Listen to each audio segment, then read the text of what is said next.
வணக்கம் மக்களே. இன்றைக்கி நம்ம எதை பற்றி பார்க்க போகிறோம் அப்படின்னா, பவர் மிஷினில் பல்லு அட்ஜஸ்ட்மெண்ட்டு, அதாவது ஃபீட்பேக்கோட அட்ஜஸ்ட்மெண்ட் எப்படி பண்ணுறங்கிறத பற்றி பார்ப்போம். இப்போ நான் பையை வச்சு தைக்கிறேன். பை நகரவே இல்லை, சுத்தமாக நகரல. ஏன் அப்படின்னா, பிளேட்டுக்கு கீழே அந்த பல் இருக்கிறதுனால தான் நமக்கு இப்போ நகரல. இந்த அட்ஜஸ்ட்மெண்ட்டை நம்ம வந்து கரெக்ட் பண்ண போகிறோம். பல்லை நம்ம இப்போ மேலே தூக்கி வைக்க போகிறோம். இப்போ நம்ம என்ன பண்ணலான்னா, மிஷினை வந்து சாய்ச்சிருங்க. மிஷினை சாய்ச்சதுக்கப்புறமேட்டு வந்து பார்த்திங்கன்னா, உங்களுக்கு கரெக்டாக வந்து செட்டிலுக்கு மேலே ஒரு ஸ்க்ரூ கொடுத்துருப்பாங்க, செட்டிலுக்கு கீழே ஒரு ஸ்க்ரூ கொடுத்துருப்பாங்க. அந்த கீழே இருக்கிற ஸ்க்ரூவை நம்ம லூஸ் பண்ணக்கூடாது. அது வந்து பார்த்திங்கன்னா உங்களுக்கு வேறு அட்ஜஸ்ட்மெண்ட்டு. இப்போ நம்ம மேலே இருக்கிற ஸ்க்ரூவை நம்ம லூஸ் பண்ண போகிறோம். இந்த ஸ்க்ரூவை லூஸ் பண்ணுறதுனால என்ன ஆகும்னு பார்த்தீங்கன்னா, பல் வந்து கீழேயும் மேலேயும் போயிட்டு வரும். அப்போ வந்து நமக்கு பிளேட்டுக்கு மேலே வந்து நம்ம பல்லை ஈஸியாக வச்சுக்கலாம். இப்போ நான் இந்த லூஸ் பண்ண போகிறேன். இந்த ஸ்க்ரூவை ஒரு 2 முறை 3 முறை லூஸ் பண்ணுங்கள், அட்ஜஸ்ட்மெண்ட் ஆகிற வரைக்கும்.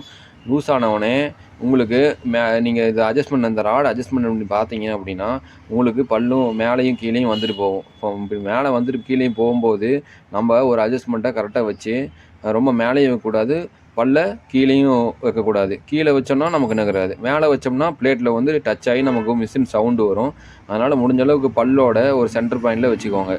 இப்போ நான் அந்த ஸ்க்ரூவை ஒரு லைட்டாக டைட் பண்ணிவிட்டு அதுக்கப்புறம் ஃபுல்லாக டைட் பண்ணுறேன். ஏன் லைட்டாக டைட் பண்ண போகிறேன் அப்படின்னா, உங்களுக்கு நல்லா அழுத்தும் போது பார்த்தீங்கன்னா வேகத்தில் மறுபடியும் பல் மேலே நல்லா ஏறிக்கும்.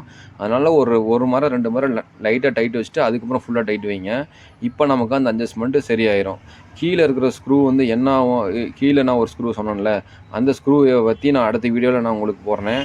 ஏன்னா இப்போ ஒரே வீடியோவில் நம்ம எல்லாத்தையும் போட்டோன்னா உங்களுக்கு கன்ஃபியூஷன் ஆயிரும். அதுக்காக நான் அடுத்த வீடியோவில் இந்த ஸ்க்ரூ என்ன பர்பஸ்க்காக இருக்குது அப்படிங்கிறத நான் அடுத்த வீடியோவில் போடுறேன். நெக்ஸ்ட்டு வந்து பார்த்தீங்கன்னா, நான் வந்து பையை வச்சு தைக்க போகிறேன்.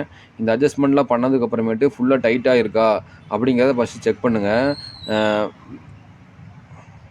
இப்போ நான் துணியை வந்து வச்சு தைக்க போகிறேன். உங்களுக்கு எப்படி இருக்குங்கிறத நீங்களே பாருங்கள். இந்த ரொட்டேஷன் பண்ணும்போது பல்லு நல்லா மேலே வந்துட்டு தான் போகுது, ஒன்றும் ப்ராப்ளம் இல்லை. இருந்தாலும் ஒரு முறை 2 முறை செக் பண்ணிவிட்டு அதுக்கப்புறமேட்டு நீங்கள் தைக்க ஆரம்பிக்கலாம். இப்போ வெறும் துணியை வச்சு நான் தைக்க போகிறேன். என்ன நடக்குதுன்னு நீங்களே பாருங்கள். இப்போ பாருங்கள், பை ஈஸியாக நவுத்தி கொடுக்குது.